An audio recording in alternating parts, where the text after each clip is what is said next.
Gas सिलेंडरवरून आता उद्धव ठाकरे यांनी सरकारला घेरले। सरकार सिलेंडरचा तुटवडा नाही असं सांगतो, मग तुटवडा नाही तर सिलेंडरसाठी रांगा का लागतायत असा सवाल उद्धव ठाकरेंनी केलाय। पाहूया। कोणीही रांगा लावायची आवश्यकता नाही। वारंवार सांगितलं जात आहे की गॅसची कमतरता नाही। मग रांगा का दिसतायत, लोक रस्त्यावरती का दिसतायत? जो जनतेचं दुःख किंवा जनतेच्या व्यथा जाणून घेत नाही असं मानणारं मुख्यमंत्री जर का आपल्या राज्याला लाभला असेल तर कठीण आहे राज्याचं। गॅस सिलेंडरवरून उद्धव ठाकरे यांनी आता सरकारला आणि विशेषतः मुख्यमंत्री देवेंद्र फडणवीस यांना घेरले। सिलेंडरचा तुटवडा नाही, मग रांगा का लागतायत, हॉटेल्स का बंद पडतायत असा सवाल उद्धव ठाकरेंनी केला। जाणीवपूर्वक राहुल गांधी आणि काँग्रेस पक्षाचे नेते या ठिकाणी लोकांमध्ये भीती तयार करतायत आणि त्या भीतीपोटी लोक रांगा लावतायत। कोणी रांगा लावायची आवश्यकता नाहीये। आवश्यक तेवढा गॅसचा पुरवठा आपल्याकडे आहे। मग रांगा का दिसतायत, लोक रस्त्यावरती का दिसतायत? मी तर आपल्याच माध्यमातून मला माहिती मिळाली की मुंबईतली, फक्त मुंबईतलीच मला वाटतं 30-40% रेस्टॉरंट्स आता बंद झालेले आहेत किंवा होत आहेत। आणि ह्या सगळ्या गोष्टी जर सर्वसामान्य जनता होरपळत असेल आणि त्या जनतेच्या मुख्यमंत्र्यांपर्यंत हे पोचत नसेल तर त्यांच्या यंत्रणेमध्ये फार मोठा काहीतरी गलथानपणा किंवा सदोषती यंत्रणा आहे। जो जनतेचं दुःख किंवा जनतेच्या व्यथा जाणून घेत नाही किंवा जाणून सुद्धा त्या तशा नाहीच आहेत असं मानणारं मुख्यमंत्री जर का आपल्या राज्याला लाभला असेल तर कठीण आहे राज्याचं। सर्वपक्षीय बैठकी बोलण्यापेक्षा मला असं म्हणायचं आहे की शेवटी टंचाई आणि महागाई ह्याच्यात फरक आहे। टंचाई ही टंचाई असते, पण महागाई किंमत का वाढते, किमती का वाढतात? बरं, दुसरी गोष्ट, जसं आपल्या पंतप्रधानांनी तो गॅस निर्मितीचा एक प्रकल्प सांगितला होता, तोही प्रयोग लोकांनी करून पाहिलेला आहे। तर तोही म्हणजे असं काही नाही की नुसती टीका करतायत, तर जे पंतप्रधान सांगतायत तो सुद्धा प्रयोग करून पाहिलाय लोकांनी। उद्धव ठाकरेंपाठोपाठ सुप्रिया सुळे यांनीही केंद्र आणि राज्य सरकारवर निशाणा साधला। गॅसचा तुटवडा सरकार मान्य का करत नाही असं सुप्रिया सुळे म्हणाल्या, पण पुन्हा मुख्यमंत्र्यांनी सिलेंडरचा तुटवडा नसल्याचा दावा केला। भारत सरकार किंवा राज्य सरकारकडून जी माहिती किंवा स्टेटमेंट्स येत आहेत त्याच्यात आणि वास्तवतेत प्रचंड अडचण आहे। दुर्दैव एका गोष्टीचं आहे की भारत सरकार आणि राज्य सरकार ही कबूलच करायला तयार नाही आहे की तुटवडा आहे। म्हणजे ही जी महत्त्वाची माहिती आहे ही का सरकार लपवते, का सरकार वास्तवतेपासून का दूर आहे, तुटवता आहे, कमतरता आहे, हे का भारत सरकार कबूल करत नाही आणि एक मोठा ॲक्शन प्लॅन तयार करत नाही याच्या। सुप्रिया सुळेंच्या बोलण्यामध्ये आणि आम्ही जे बोललो ते त्यांच्या ऐकण्यामध्ये मला असं वाटतं कुठेतरी गॅप मला दिसते आहे। केंद्र सरकारने वारंवार घरगुती गॅसच्या संदर्भात कुठलाही तुटवडा नाही हे सांगितलेलं आहे। त्यासोबत कमर्शियल गॅसच्या संदर्भात त्याला आपण सेकंड प्रायोरिटी दिलेली आहे। जाणीवपूर्वक लोकांच्या मनात संभ्रम तयार करायचा, लोकांना रांगेत उभं करायला लावायचं। केंद्र सरकारने स्पष्टपणे सांगितलं आहे की एक सिलेंडर मिळाल्यानंतर 23 दिवसाच्या अंतरानेच दुसरं सिलेंडर तुम्हाला त्या ठिकाणी प्राप्त होऊ शकेल, हे क्लिअर कट सांगितलेलं आहे।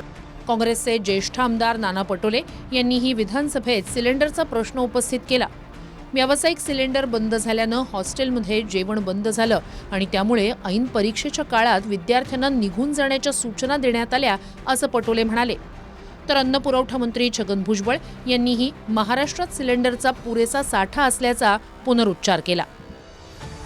पण कमर्शियल गॅसचा अध्यक्ष महाराज, विद्यार्थ्यांचं ज्या हॉस्टेल आहेत त्या हॉस्टेलमध्ये सगळे कमर्शियल गॅस बंद केलेत आणि हॉस्टेलमधून सगळ्या मुलांना जेवायला मिळत नाही म्हणून तिथून त्यांनी काढून टाकलं। अध्यक्ष महाराज, हे परीक्षाची वेळ आहे, हे परीक्षाची वेळ आहे आणि अशा परीक्षेच्या वेळेस त्या गरीब आणि मध्यमवर्गीय मुलामुलींचं जे नुकसान वर्ष वाया जाणार आहे त्याची दखल सरकार घेणार की नाही? तुम्ही कमर्शियल सगळे बंद केलेत, घरगुती गॅस मिळावा अशी तुमची अपेक्षा असेल, उद्योग बंद झाले तो विषय वेगळा आहे, पण विद्यार्थ्यांच्या जीवनाशी खेळायचा अधिकार तुम्हाला कोणी दिलेला आहे? LPG आणि PNG पाईपद्वारे जो आपण गॅस देतोय तो आणि LPG याचा मुबलक साठा आहे, त्याच्यामुळे काळजी करायचं कारण नाही आणि कुठेही त्यामुळे पॅनिकी होऊन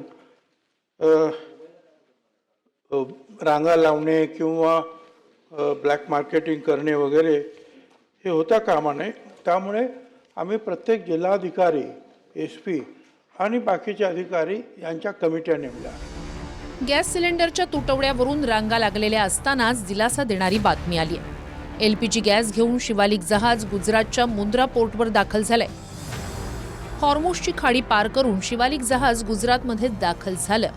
45,000 मेट्रिक टन एवढा गॅस शिवालिक जहाजाच्या माध्यमातून आणण्यात आलाय. पुढच्या 12 तासात नंदादेवी जहाजही LPG घेऊन गुजरातच्या कांडला बंदरावर दाखल होणार आहे.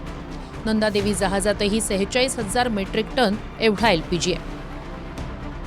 या दोन्ही जहाजांमुळे LPGच्या मुद्द्यावरून मोठा दिलासा मिळणार आहे. पण ठाकरेंच्या शिवसेनेचे खासदार संजय राऊत यांनी खाडीतून येणारं जहाज गुजरातमध्येच का उतरवले जात आहेत यावरून टीका केली आहे. आधी गुजरातला पुरेसं तेल उतरवलं जाईल, गॅस उतरवला जाईल पुढल्या 2 महिन्यासाठी. मी तुम्हाला सांगतो, गुजरातला उतरवला जातो आहे. जहाजं गुजरातला गेली की नाही? आम्ही सांगितल्याप्रमाणे गुजरातला माल उतरवला जाईल आधी पूर्ण, आणि मग उरलेला देश मेला तरी चालेल. देशाची जनता रांगेत उभी राहू द्या. पण मोदी हे फक्त गुजरातचे पंतप्रधान आहेत. अमित शहा हे गुजरातचे गृहमंत्री आहेत. बाकीचा देश जो आहे हा विरोधकांचा छळ करण्यासाठी आहे. देशावर जेव्हा संकट येतं तेव्हा देशासोबत उभं राहायचं असतं, परंतु हे विसरून संजय राऊत राजकारण करतायत आणि राजकीय पोळी भाजण्याचा प्रयत्न करतायत. परंतु 140 कोटी जनता ही पंतप्रधान नरेंद्र मोदीजींच्या पाठीशी आहे. युद्धजन्य परिस्थितीनंतर याआधी शेनलॉंग हे पहिलं जहाज मुंबईत दाखल झालं. आता शिवालिक जहाज गुजरातमध्ये आलंय. याकडे भाजपकडून हा कूटनीतीचा विजय असल्याचं सांगितलं जात आहे. Bureau report TV9 Marathi, Mumbai.